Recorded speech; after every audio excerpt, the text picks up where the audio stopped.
नमस्कार दोस्तों, मैं हूँ राजन तिवारी और आप देख रहे हैं ज्योतिष मंत्र। जैसे कि इस समय आप देख रहे हैं, मैं कुबेरेश्वर धाम सीहोर में हूँ और आज के दिन यहाँ पर कावड़ यात्रा का समापन दिन है, यानी आज कावड़ यात्रा का आखिरी दिन है। आज लाखों की संख्या में लोग यहाँ पर आए हैं अपनी कावड़ को भरकर, जो कि सीहोर से कुछ लोग कावड़ भर के लाए हैं, कुछ कहीं और से भी लेके आए होंगे। जगह-जगह से लोग कावड़ भर के लेके आए हैं और आज के दिन वो यहाँ पर भगवान शिव को अपनी कावड़ को अर्पित कर रहे हैं। यहाँ पे देखिए, आप जगह-जगह आप देख रहे होंगे पाटल का ढेर लगा हुआ है। कोई यहाँ पे व्यवस्था इतनी अच्छी नहीं है कि इन चीज़ों को यहाँ से हटाई जाए, क्योंकि लोगों को परेशानी हो रही है और यहाँ पे गंदगी भी हो रही है। दूसरी बात ये है कि यहाँ पे जो श्रद्धालु लोग आते हैं, जो भक्त लोग आते हैं, वो कहीं पर भी बैठ के पूजा कर देते हैं, कहीं पर भी बैठ के। और होता क्या, पूजा करके वहाँ से चले जाते हैं और वहाँ की जो सामग्री है, उनके ऊपर से लोग लांघते हैं, उनके ऊपर पैर रखते हैं। इन सब के कारण अगर मान लीजिए कोई पूजा की सामग्री है, किसी प्रकार की चीज़ यहाँ पे रखी हुई है, नारियल रखा, सब प्रकार की चीज़ यहाँ पे पड़ी हुई है, उसके ऊपर अगर आप लात रखोगे तो क्या होगा कि आपको पाप का भागी बनना पड़ेगा।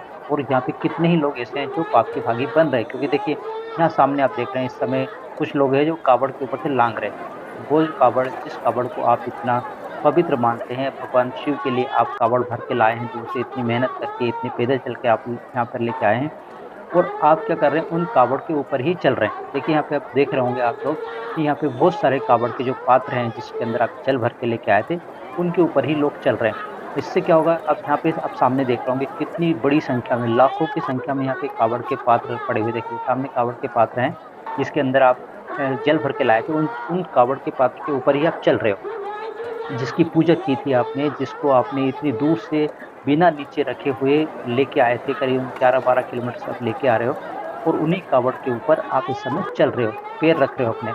तो सोचिए, अगर इस प्रकार से आप करते हो तो आपको पाप का भागी तो बनना ही पड़ेगा ना।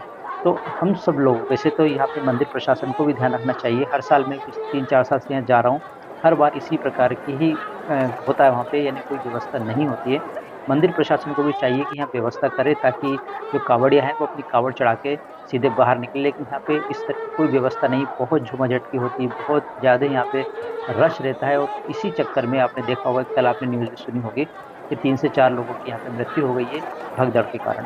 तो इस प्रकार की अगर व्यवस्था रहेगी तो भगदड़ तो होगी। यहाँ देखिए कावड़ के ये जो लाठी है, कावड़ जिसमें कावड़ को बांधा जाता है जिस डंडी में, वो इतनी सारी लाखों की संख्या में पड़ी हुई है और लोग उसी के ऊपर पैर रखें।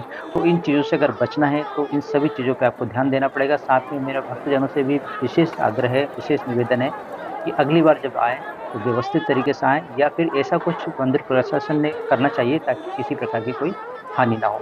श्री शिवाय नमस्तुभ्यम।